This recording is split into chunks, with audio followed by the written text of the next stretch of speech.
Hello everyone, आज हम explain करेंगे न्यू कोरियन मूवी जंगी।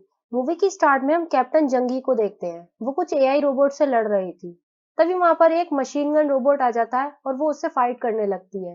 वो उसे मारने ही वाली होती है, तभी उसकी नजर एक डॉल पर जाती है और वो वहां पर रुक जाती है। तभी वहां पर और रोबोट्स आ जाते हैं और उस पर अटैक कर देते हैं। उसके हाथ में गोली लग जाती है, लेकिन वो अपने हाथ को देखती है, उसमें से ब्लड नहीं निकल रहा था। वो बहुत हैरानी से अपने हाथ को देखती रहती है और फिर एकदम से स्टॉप हो जाती है। फिर हमें पता चलता है कि वो एक लैब में है और वो भी एक एआई रोबोट है जिस पर टेस्ट चल रहे हैं। फिर हम लैब के डायरेक्टर को देखते हैं। वो अपने सीनियर्स को जंगी के बारे में बता रहे थे।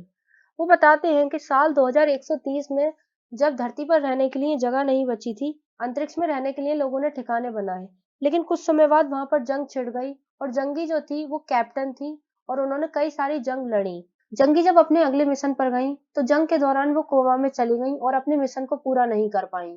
फिर यून बताती है कि हम उनके ब्रेन के लड़ाकू हिस्से को इस्तेमाल करके एक बहुत ही ज्यादा हाईटेक रोबोट बनाएंगे जो कि हमारे प्रति वफादार भी होगा। उनमें से एक सीनियर कहते हैं, अगर जंगी ने वो जंग जीत ली होती तो हम 40 साल तक इस गृह युद्ध को नहीं झेल रहे होते। फिर यून जंगी के इंटरव्यू के लिए जाती है, लेकिन जंगी के ब्रेन में उसको कोई बदलाव नहीं दिखता है, इसलिए वो उसको डिस्ट्रॉय करने के लिए कह देती है। उसका साथी कहता है कि मुझे इन्हें बार-बार तोड़ना अच्छा नहीं लगता है। फिर वो दोनों वहां से जाने लगते हैं। ये उनका साथी उससे कहता है कि जंगी मेरे लिए सुपर हीरो की तरह है। मैं बचपन से उनका बहुत बड़ा फैन हूँ। वो कहती है, मेरी माँ तो कभी जंग पर जाती ही नहीं अगर मैं बीमार नहीं होती। बचपन में मुझे लंग कैंसर था और जिसके इलाज में बहुत पैसा लगता था, इसलिए मेरी माँ को जंग पर जाना पड़ता था ताकि मेरा इलाज अच्छे से हो सके। फिर यून ट्रेन में बैठकर वहां से जाने लगती है। ट्रेन में वो एक माँ बेटी को देखती है और अपनी एक पुरानी मेमोरी को याद करती है। जब उसका ऑपरेशन होने वाला था तब वो अपनी माँ से आखिरी बार मिली थी। उसकी माँ ने कहा था कि इस मिशन के बाद वो जल्दी ही लौट आएंगी और उसके साथ रहेंगी, लेकिन उसकी माँ उस मिशन के बाद कभी लौटी ही नहीं। यून ये सब याद करके काफी ज्यादा दुखी हो जाती है। फिर यून अपने डॉक्टर से जाकर मिलती है। डॉक्टर उसको बताते हैं कि उसका कैंसर फिर से तेजी से फैल रहा है और उसने कई सारे हिस्सों को कवर कर लिया है। यून डॉक्टर से कहती है, आप मुझे ये बताएं मेरे पास कितना वक्त बचा है। तो वो कहते हैं, तुम्हारे पास बस 3 महीने बचे हैं। डॉक्टर यून से कहते हैं, तुम अपने ब्रेन को किसी एआई रोबोट में ट्रांसफर करवा लो। अगर तुम टाइप ए लेती हो तो तुम्हें सारे मानव अधिकार मिलेंगे, और अगर टाइप बी लेती हो तो तुम्हें कुछ अधिकार नहीं मिलेंगे, जैसे कि तुम फैमिली नहीं बना सकती, बच्चा अडॉप्ट नहीं कर सकती। यून कहती है, अगर मेरे पास ब्रेन ट्रांसफर के लिए रुपए ही ना हो तो डॉक्टर कहता है, फिर तो तुम्हारे पास सिर्फ टाइप सी बचता है, जिसमें तुम्हारे ब्रेन को कंपनियां ले लेंगी और तुमसे कोई रुपए भी नहीं लेंगी। यून कहती है, उसमें मुझे इंसान नहीं समझा जाएगा। डॉक्टर कहता है, हाँ, वो तुम्हारे ब्रेन को यूज करके प्रोडक्ट्स बनाएंगे। यून कहती है, ठीक है, मैं सोच कर बताऊंगी, और वहां से जाने लगती है। फिर हम देखते हैं डॉक्टर भी एक एआई रोबोट था और वो ऑटोमेटिकली चार्ज होने लगता है। यून जाते हुए सोचती है कि उसकी मॉम ने भी टाइप सी चुना था। फिर यून बचपन की एक मेमोरी को याद करती है। ब्रोनोइड लैब के कुछ लोग उसके घर आए थे। उन्होंने उसकी दादी से कहा था कि अगर जंगी के ब्रेन को वो उन्हें दे देती हैं तो वो सुयोंग के इलाज और पढ़ाई का खर्चा उठाएंगे। उनकी दादी मान जाती हैं और डॉक्यूमेंट्स पर साइन कर देती। फिर हम देखते हैं जंगी के ब्रेन को न्यू मॉडल एआई में ट्रांसफर करा जाता है। उसके बाद उस पर फिर से टेस्ट होने लगते हैं। तभी डायरेक्टर वहां पर आ जाता है और वो कहता है, इस बार कुछ नया करते हैं। और फिर वो जंगी के पैर पर गोली मारने के लिए कहता है। जंगी हारने लगती है। उनके लड़ने की इच्छा खत्म हो चुकी है। लेकिन तभी अचानक से उसके ब्रेन में कुछ चेंजेस दिखते हैं। को वो येलो मार्क से मार्क कर देते हैं। फिर डायरेक्टर वहां से ये कहकर चला जाता है कि अब हम कल हेड ऑफिस चलेंगे। नेक्स्ट मॉर्निंग वो सब हेड ऑफिस जाते हैं, लेकिन हेड ऑफिस में उनको प्रेसिडेंट नहीं मिलते हैं। और फिर वहां पर एक लड़की अपनी टीम के साथ आती है और कहती है, तुम्हारे जो भी प्रोजेक्ट्स हैं वो मुझे सबमिट कर दो, ऐसा प्रेसिडेंट ने कहा है। डायरेक्टर को काफी गुस्सा आने लगता है और वो सब वहां से चले जाते हैं। फिर हम देखते हैं डायरेक्टर एआई रोबोट्स को चेक कर रहा था। तभी वहां पर एक लड़की आती है और कहती है, प्रेसिडेंट सर आए हैं, सर आप जाकर मिल लीजिए। फिर यून और डायरेक्टर प्रेसिडेंट से मिलने जाते हैं। वो दोनों जैसे ही अंदर एंटर करते हैं, डायरेक्टर एकदम स्टैचू बन जाता है। फिर हमें पता चलता है कि वो भी एक रोबोट है और उसके अंदर जो ब्रेन है वो प्रेसिडेंट का ही है। यून प्रेसिडेंट से कहती है, थोड़ा वक्त और दीजिए, फिर हम अपना एआई रोबोट आपको दिखाएंगे। प्रेसिडेंट कहता है, तुम इतनी मेहनत क्यों कर रही हो, अब उस प्रोजेक्ट को छोड़ दो। वैसे भी जंग जल्द ही खत्म होने वाली है तो एआई रोबोट की जरूरत नहीं पड़ेगी। प्रेसिडेंट यून से कहते हैं, फाइटर एआई की जगह अब तुम घरेलू एआई बनाओ जो कि घर के काम काज में मदद करें। फिर वो डायरेक्टर के पास आते हैं और डायरेक्टर के स्विच को ऑन कर देते हैं। डायरेक्टर उनसे बात करने लगता है। यून वहां से चली जाती है। फिर हम देखते हैं जंगी पर फिर से टेस्ट होने लगते हैं। डायरेक्टर अपनी टीम से पूछता है, क्या उसके ब्रेन में कोई चेंजेस हैं, लेकिन टीम मना कर देती है। डायरेक्टर को बहुत ज्यादा गुस्सा आने लगता है और भुजंगी के हाथ काटने के लिए कहता है। पहले तो टीम नहीं सुनती है, लेकिन डायरेक्टर फिर गुस्से से चिल्लाने लगता है, तो फिर वो लोग जंगी के हाथ को काटने लगते हैं। जंगी का हाथ जैसे ही कटता है, जंगी दर्द से चिल्लाने लगती है। तभी उसका हाथ कटकर नीचे गिर जाता है और वो दर्द से बहुत चिल्ला रही होती है। फिर डायरेक्टर पूछता है अपनी टीम से, क्या अब कोई चेंजेस है? लेकिन टीम फिर से मना कर देती है। डायरेक्टर को बहुत ज्यादा गुस्सा आने लगता है और वो अपनी गन निकालता है और जंगी को शूट करने लगता है। उनको ये सब देखकर काफी तकलीफ होने लगती है, तो वो सिस्टम को ऑफ कर देती है। डायरेक्टर सिस्टम ऑन करने के लिए कहता है, लेकिन यून मना कर देती है। डायरेक्टर को बहुत ज्यादा गुस्सा आ जाती है और वो उसको भी शूट करने की धमकी देता है, लेकिन यून फिर भी ऑन नहीं करती है। तभी वहां पर एक लड़की आ जाती है और वो कहती है, डायरेक्टर सर, आपको प्रेसिडेंट ने हेड ऑफिस बुलाया है।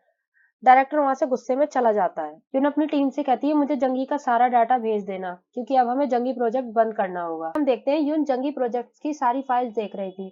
तभी उसके पेन होने लगता है। तभी उनको लगता है रोबोट के पास कोई है, तो वो रोबोट को ढूंढते हुए जाती है। वो अपने साथी के रूम में पहुंच जाती है। वो उससे पूछती है, तुम रोबोट के साथ क्या कर रहे हो? तो वो बताता है कि प्रेसिडेंट का ऑर्डर है कि अब जंगी को अब टॉय रोबोट बनाए। यून को इस बात पे बहुत गुस्सा आ जाता है और वो उसको मारने लगती है। तो उसका साथी उससे कहता है, मैम, आपकी मॉम ने सी टाइप चुना था, यानी कंपनी जो चाहे वो कर सकती है।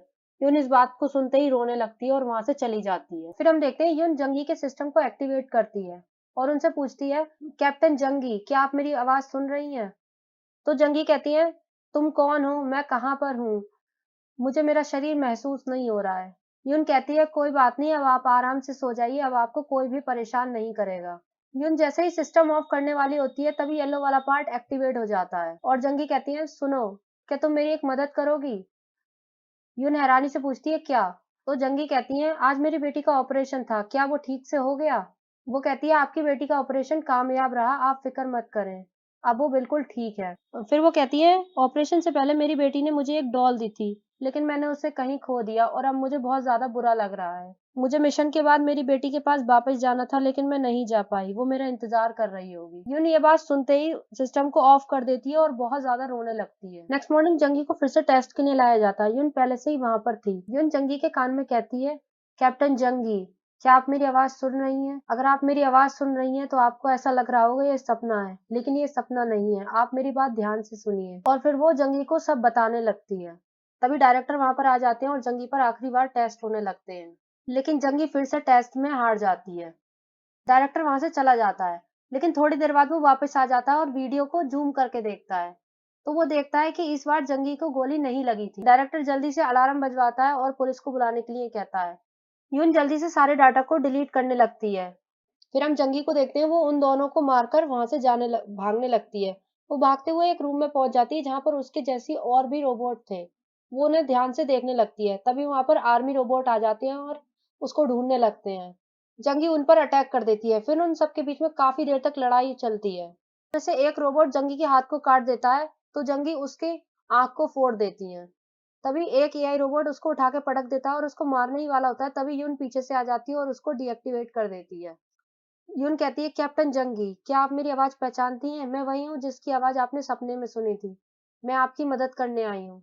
तभी वहां पर और आर्मी रोबोट्स आ जाते हैं और जंगी को शूट कर देते हैं।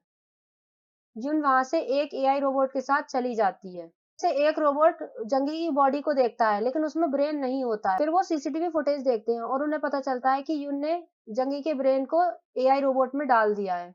यून और जंगी जल्दी से एक ट्रेन में चले जाते हैं, लेकिन डायरेक्टर वहां पर पहले से ही होता है। वो कहता है, टीम लीडर यून, आखिर आपने ऐसा क्यों किया?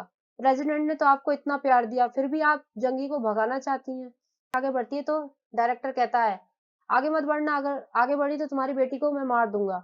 यून कहती है, मैंने बेटी की सारी यादें मिटा दी, अब जंगी आजाद है। डायरेक्टर को इस बात पे बहुत ज्यादा गुस्सा आ जाता है और वो यून को शूट कर देता है। यून की गोली लग जाती है। फिर जंगी और डायरेक्टर में फाइट होने लगती है। काफी देर तक उनकी फाइट चलती है और फिर वहां पर आर्मी रोबोट्स भी आ जाते हैं। जंगी उनसे भी लड़ती है और फिर जंगी डायरेक्टर को मार देती है। जंगी जल्दी से यून के पास आती है और उसके खून को रोकने की कोशिश करती है, लेकिन यून कहती है, आप यहाँ से भाग जाओ, जल्द ही यहाँ पर पुलिस आ जाएगी और वो फिर आपको पकड़ लेंगे। जंगी फिर यून को गले लगाती है, जैसे बचपन में हमेशा लगाती थी, और फिर जंगी वहां से भाग जाती है। यून कहती है, मॉम, अब आप आजाद हैं, अब आप अपनी जिंदगी अपने लिए जीना। और यहीं पर हमारी मूवी का एंड हो जाता है। अगर आपको वीडियो अच्छी लगी है तो वीडियो को लाइक करें। ऐसे ही और वीडियोस के लिए चैनल को सब्सक्राइब करें। Thank you.